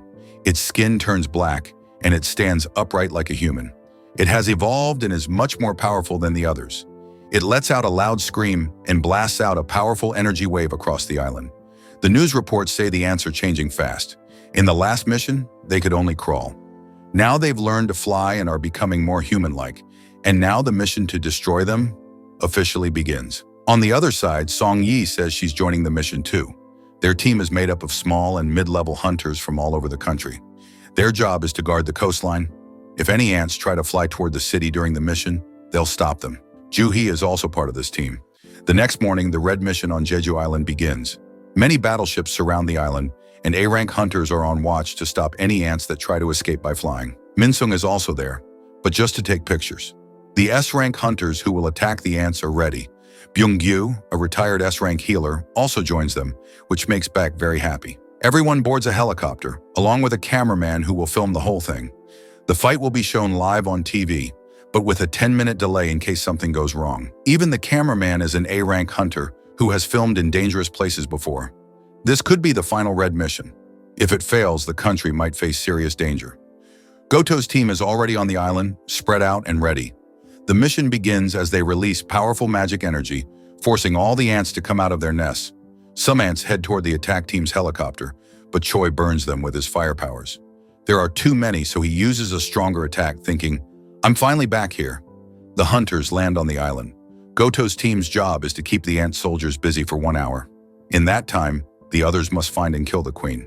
They also send out signals to block the queen's radio waves so she can't call her army back. Goto's team fights bravely, and it looks like they might finish off all the soldiers. One of the hunters with ice powers even wonders who would win in a fight, him or Choi. Meanwhile, the attack team enters the nest. Choi blocks the entrance with fireballs so the queen can't escape. But there are many tunnels and they don't have time to search all of them, so Choi sends his fireballs into every tunnel.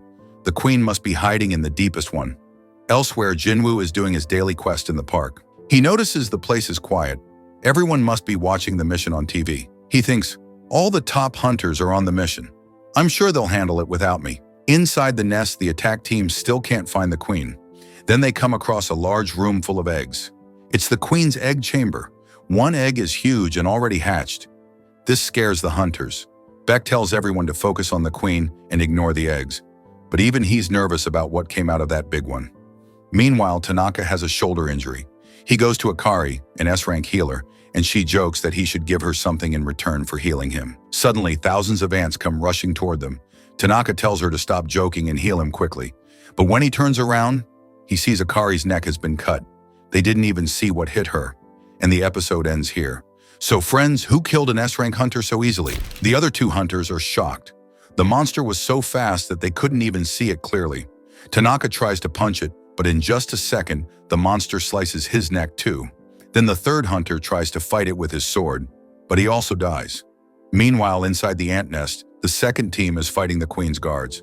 Each guard is as strong as an S-rank hunter, but since they're just monsters and not smart like humans, the hunters are able to defeat them. Cha Hai-in kills one of the ants and says they're strong, but not many in number. Byung-gyu says it's okay even if more show up. He'll support the team from behind. Baek makes fun of him, saying he didn't expect someone who's scared of fighting to say that. Byung-gyu jokes back, then crushes an ant's head, saying that even after losing their heads, these ants can still move, so their legs should be cut too. As they go deeper into the cave, the ants get stronger. But none of them look like humans or walk on two legs. Maybe those are the royal guards who are probably near the queen. They ask Choi if they're going the right way. He says, maybe. Then Cha Hai-in says she can smell a very powerful monster nearby. Baek then uses his beast powers to scout ahead. He sees lots of egg chambers and finally spots the queen's room. He tells the team that the queen is deep inside and protected by several guards, probably the royal guards. They don't know how powerful the queen is, but if they fight together, they can defeat her. So they all head in. On the other hand, Izawa and Kei go to look for Tanaka's group because they're not responding. They only find dead ants. And suddenly, Izawa sees the broken glasses of Hunter Fujishima. Then a terrible smell hits them, and Kei even starts vomiting. Kei sees something coming from the forest, so he quickly traps himself in a big block of ice. But the monster breaks the ice and kills Kei too. Meanwhile, Kumamoto and Kanai notice some of their teammates are missing, but they're too busy fighting ants in front of them to check. Back inside the queen's chamber, the other hunters arrive and see it's full of guards. Byung-gyu powers up the entire team to make them stronger. Hunter Ma becomes huge and Choi starts burning the guards with his fire powers. He says he usually doesn't use so much power, but today he's going all out, then launches a fire dragon attack, burning many ants. Baek transforms into his real beast form and kills 2 royal guards on his own. Cha Hai-in sees his beast form for the first time and is surprised. A cameraman is recording everything from behind. His manager tells him their TV rating is over 80%, so he should get closer for better shots. But Byung-gyu warns him to stay back because this is the boss room of an S-rank dungeon, and things are about to get even more dangerous. Everyone watching on TV sees that the hunters have finally reached the Ant Queen and are fighting her. Usually S-rank hunters don't work as a team, but today they're fighting together perfectly. Hunter Ma lures the small ants and crushes them. The others focus on fighting the strong royal guards. Lim shoots hundreds of magical arrows and takes out many ants. Baek uses his claws, Choi burns enemies with fire, and Cha Hai-in slices them with her sword. Even Jinwoo's sister and mother are watching this live broadcast. Everyone's eyes are on this raid. After a tough battle, they defeat all the royal guards. Only the queen is left now. Hunter Ma acts like a tank and grabs the queen's attention. The rest of the team begins their attack. Lim shoots more magic arrows and Baek slashes at the queen, but she doesn't get hurt. Instead, she spits poison on them. Luckily, they have Byung-gyu, who heals everyone quickly. As long as Byung-gyu is alive, the team is safe. Suddenly, the queen tries to kill Byung-gyu, but Ma jumps in with his shield to protect him. Choi attacks the queen with a big fire blast, but she still isn't hurt. Then the queen lets out a loud scream. Baek wonders if she's crying in pain or calling someone. She tries to escape, but Ma and Baek stop her. Cha Hai-in steps forward. Byung-gyu gives her a power boost, and she quickly cuts off all the queen's legs. Then she jumps up and slices the queen's neck with her glowing golden sword. The queen is dead! People watching on TV start cheering. Chairman Gun-hee is also happy, knowing the mission was successful. The hunters say now that the queen is gone, no more eggs will be laid, and the other ants will die within a year. Humans can finally live on the island again. But Baek is still thinking about the queen's strange scream. Byung-gyu tells him they've taken revenge for their friend Unsuk. Everyone is relieved and celebrates. Meanwhile, outside the island on the ship, Reiji sees that all the ants are going back into the nest, and their tracking systems have stopped working. Inside the cave, Choi realizes something is wrong. His fire barrier has been broken, and ants are getting in. They start to worry that Goto's team didn't stop the ants. Maybe the queen's scream was a signal. Even so, Choi says that normal ants shouldn't be able to break through his firewall. Then Baek senses something approaching. Suddenly, they all feel a powerful presence. A huge ant appears, the one that came out of the biggest egg and has been killing hunters outside. This is the Ant King. He looks different from other ants. He stands like a human and gives off a dangerous vibe. As soon as he releases his mana, Cha Hai-in drops to her knees. She knows this monster is no joke. His scent is very strong. Hunter Ma steps up to fight, but it already feels like a losing battle. The Ant King walks past them, reaches the dead queen, bites her head and screams in rage. Seeing her dead, he becomes furious. In a flash, he appears behind Cha Hai-in and slaps her so hard that she flies back and falls unconscious. Next, he attacks Hunter Ma. Ma grows bigger to fight, but the Ant King breaks her shield and one arm with just one punch. She tries to attack with the other arm, but the king rips that off too. Now the king turns to the rest of the hunters. Beck tries to attack him but fails. The king blocks him easily. Choi attempts to use his firepower, but before he can, the king slices him too. Lim shoots an arrow, but the Ant King catches it mid-air and punches Lim, sending him flying. Hunter Ma's arms are back. Actually, Byung-gyu healed her right away. He used a skill to turn invisible and secretly heal everyone. But he couldn't move from his spot, and as long as he was alive, no one on his team could die. But then the Ant King grabs Hunter Ma by the leg and swings her around like a toy. Suddenly, the king senses Byung-gyu, even though he's invisible. He punches Byung-gyu hard and pierces through his body.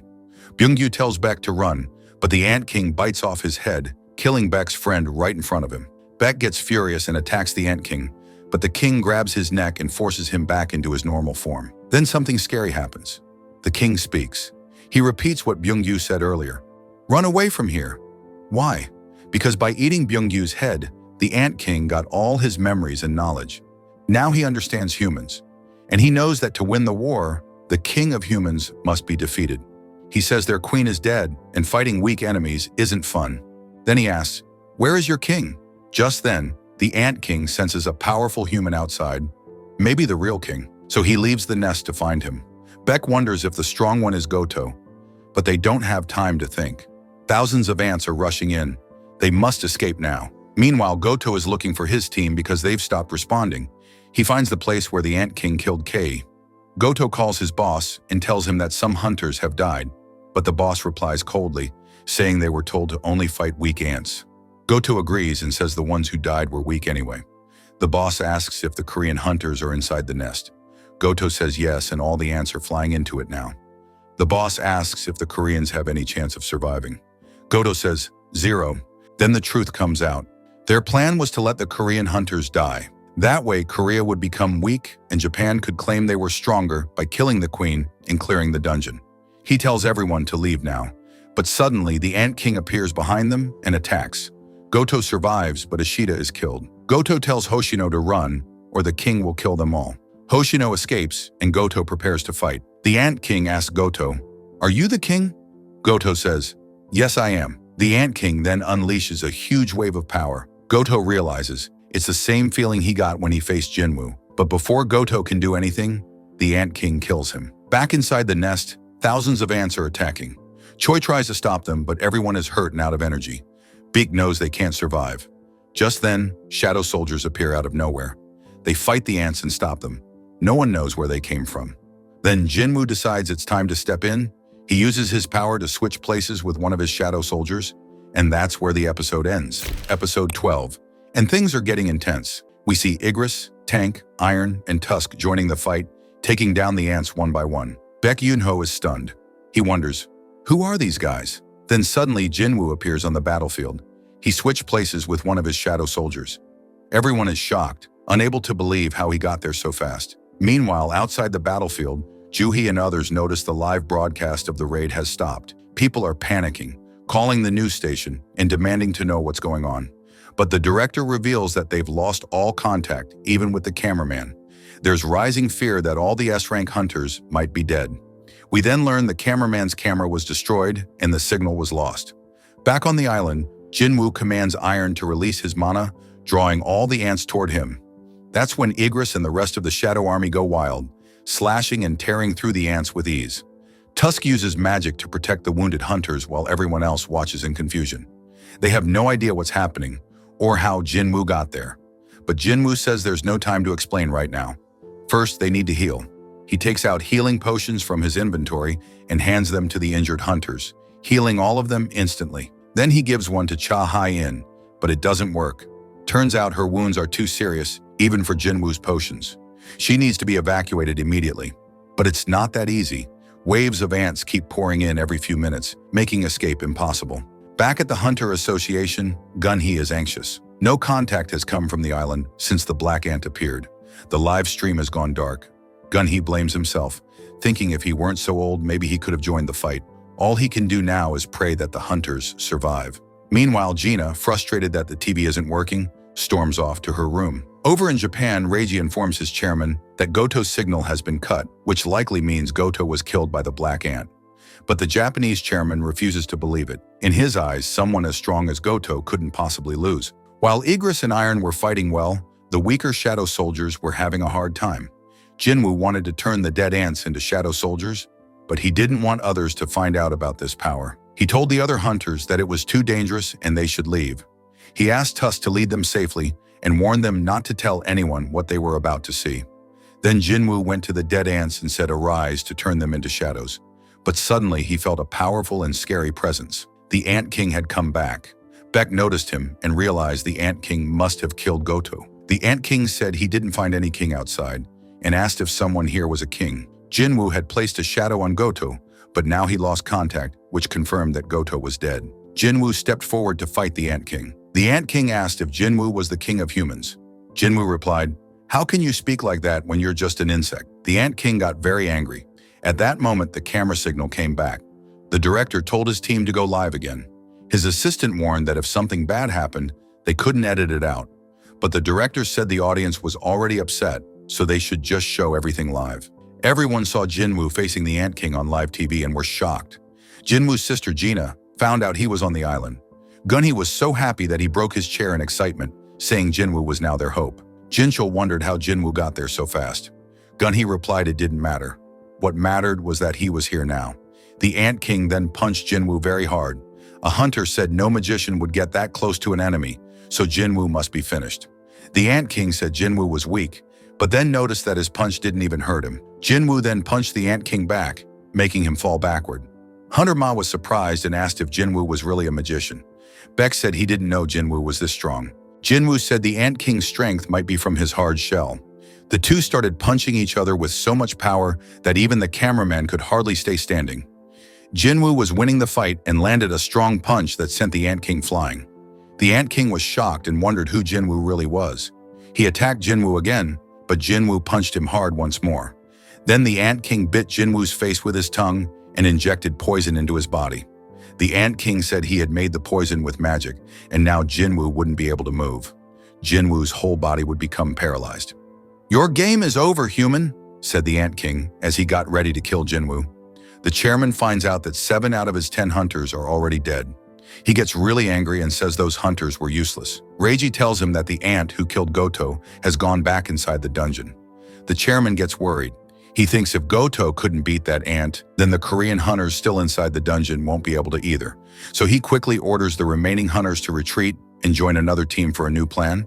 Hoshino says the monster is too strong and they should just leave before they also get killed. Meanwhile, the Ant King is about to kill Jinwoo, but suddenly Jinwoo grabs the ant's hand and punches him in the stomach, sending the Ant King flying.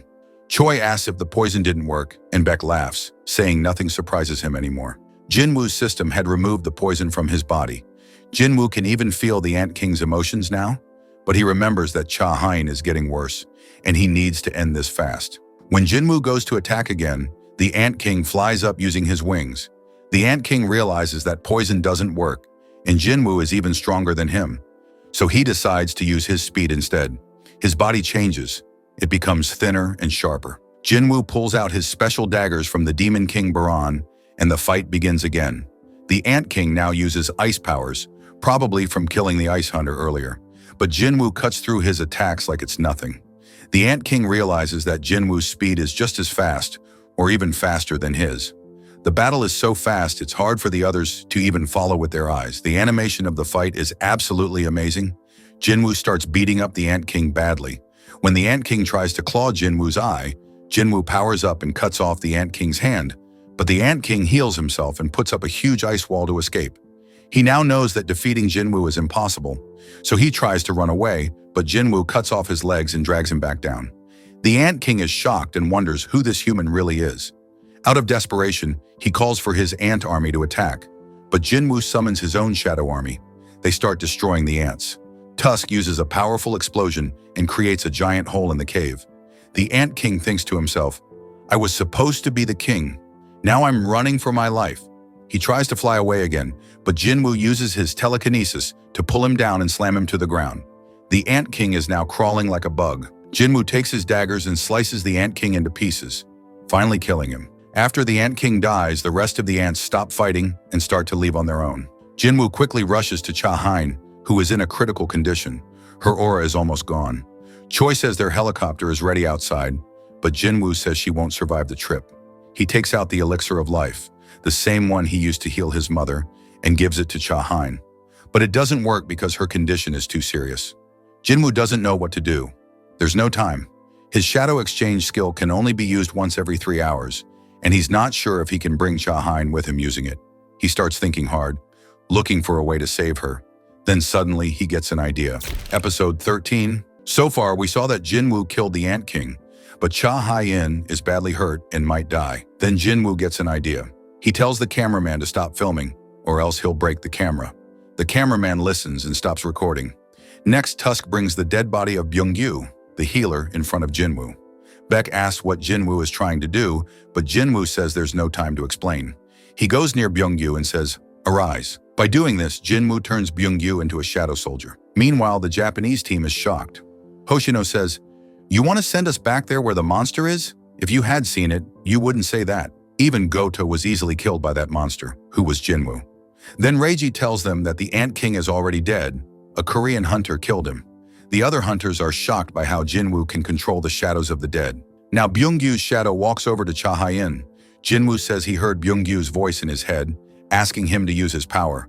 Because Byung-yu was an S-rank healer, he quickly heals Cha Hein. Jinwoo is surprised that he healed her without any command. It shows Byung-yu was truly a good person. Thanks to him, Cha Hein is now fully recovered. The cameraman now understands why Jinwoo didn't want the healing recorded. He doesn't want the world to know about his shadow powers. Choi realizes how scary Jinwoo's powers are. He keeps getting stronger after each fight. Big tells Jinwoo that Byung-yu's healing power will be helpful, but also reminds him that Byung-yu never liked fighting. So he asks Jinwoo not to use his shadow anymore. Jinwoo remembers when Beck once put his hand on his shoulder during the Red Gate raid. But this time, it's not an order, it's a gentle request. And Jinwoo agrees. He was already planning to release Byung-yu. Then Jinwoo walks over, says goodbye, and lets Byung-yu's shadow go. The shadow smiles at Beck before disappearing forever. Elsewhere, the Japanese chairman is angry and confused. How did Jinwoo even reach the island when he wasn't on the team? Reiji says they don't know, but Jinwoo's power was suddenly detected on the island. The chairman is furious. 7 of his best hunters are dead, and the final boss was defeated by a Korean. Reiji asks if they should go ahead with Plan 9. If more hunters die, Japan might not be able to handle the gates opening in their country. The chairman says to cancel everything and go back immediately. Then he breaks his phone in anger. Now that the Ant King and Queen are dead, the remaining ants are flying in all directions. The hunters on the ships surrounding the island try to kill the flying ants, because without a leader, the ants could fly into the cities and cause chaos. Meanwhile, all the Korean hunters come out of the cave and get on their helicopter. Choi tells the pilot to fly right away.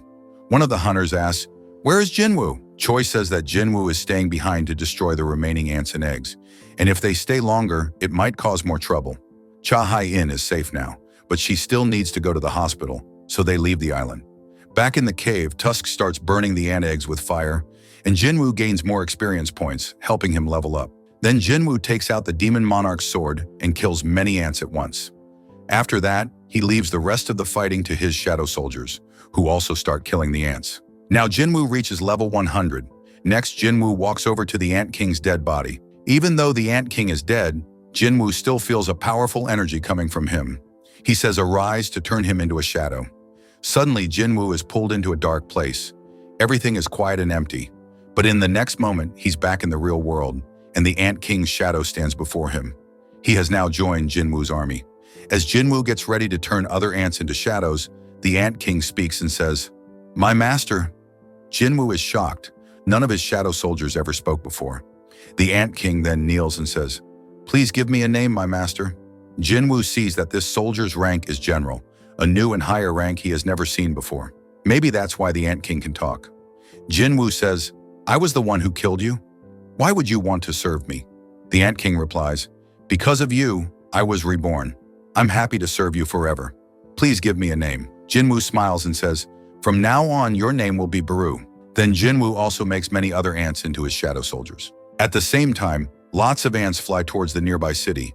Some low-level hunters are trying to stop them. Minsung, scared, hides in a bathroom, while the other hunters fight bravely, risking their lives. Jinwoo sees there are a lot of ants. Baru tells him there are about 4,000 ants flying around with no leader. Jinwoo asks, "Can you stop them?" Baru replies, "Of course, master. Just give me the order." Jinwoo gives the order, and Baru flies off to attack the ants. One ant almost attacks Mr. Kim, but Baru slices it into pieces in an instant, so fast that no one even notices what just happened. Jinwoo realizes that Baru was the one who saved them. The Korean hunters were leaving Jeju Island in a helicopter, but ants surrounded them mid-air. One of the hunters used a magic shield to protect the helicopter, but the ants started to break through it. Just when things got dangerous, the ants were hit by a huge electric shock. They were all killed at once. It was Jinwoo, flying on Kaisel with Baran's sword in his hand, who saved them. With that, the Jeju Island mission finally ended. All the S-rank hunters returned safely, and the city was protected from the flying ants. Cha Hai-in was still unconscious and taken straight to the hospital. Even though some hunters lost their lives, this was a huge victory. The fourth and final Jeju Island raid was a success. 2 days later, we see the China border, where some ants are flying. A national-level hunter named Liu Zhigang is there. He swings his sword once, and all the ants are destroyed in a huge explosion. He says it's embarrassing that he only got to kill these mosquitoes and wished he had been at Jeju Island to fight the real enemy. A few days pass, and a memorial is built to honor the hunters who died. Many people come, including Jinwoo. The whole world knows that Jinwoo saved everyone, and many call him a hero. But some people say if he had joined from the beginning, maybe fewer people would have died. At that time, Jinwoo was busy training alone on a rooftop. Beck tells Jinwoo not to listen to the hate because they won because of him. As Jinwoo leaves, Cha Hai-in sees him. Later, Chairman Gun-hee personally thanks Jinwoo. Jinwoo says he still feels bad. If he had come earlier, maybe Byung-gyu wouldn't have died. But Gun-hee tells him not to blame himself. Thanks to him, all the S-rank hunters survived, and the country is safe. He also tells Jinwoo he will get a reward for what he did. Gun-hee then asks, "What's your next plan?" Now that the world has seen how strong Jinwoo is, many guilds will try to recruit him. Jinwoo replies that he wants to start his own guild. Meanwhile, at Jeju Island, hunters from the Knights Guild are checking the area. Jong-soo says they came to see if any ants or useful items are left. Suddenly, a strange man walks out of a cave speaking in a language they don't understand. Then another man appears and snaps his fingers. All the hunters instantly fall unconscious. The second man is blue-skinned and powerful. They talk about someone helping the humans, even though they're not supposed to. It sounds like they're talking about Jinwoo. After their conversation, they open portals and leave. Watching from a distance is Jinwoo's father, Sung-il-hwan, who saw the whole thing. Back to Jinwoo. He now gets permission to open his guild and starts looking for an office. Song-yi jokes that he should hire her too. Later, Jinwoo is stuck in traffic when Gun-hee calls. He says a B-rank dungeon just opened nearby, which is why the roads are jammed. The hunters may take time to arrive. Jinwoo decides to go there himself. When he enters the dungeon, it suddenly changes into a red gate, a place where you can't leave until you finish it. Inside, Jinwoo finds himself in a giant forest full of monsters. He summons his huge shadow army, now even bigger than before, with Baru as the strongest. He tells them to attack. Meanwhile, Cha Hai-in says she still has a lot to learn. She feels she was weak in the last fight and wants to get stronger so she can stand beside Jinwoo someday. As the episode ends, we get some fan service shots of all the main characters. The final scene is powerful. Jinwoo stands tall while his entire army kneels before him. He says, "Where is the next prey?" And that's how Solo Leveling Season 2 ends. Jinwoo, who was once the weakest hunter, has now become one of the strongest in the world. But who will challenge him next? We'll find out in the next season. If you like this video, don't forget to like, share, and comment below about your favorite moment. Subscribe and turn on the bell icon so you never miss an update. See you in the next video.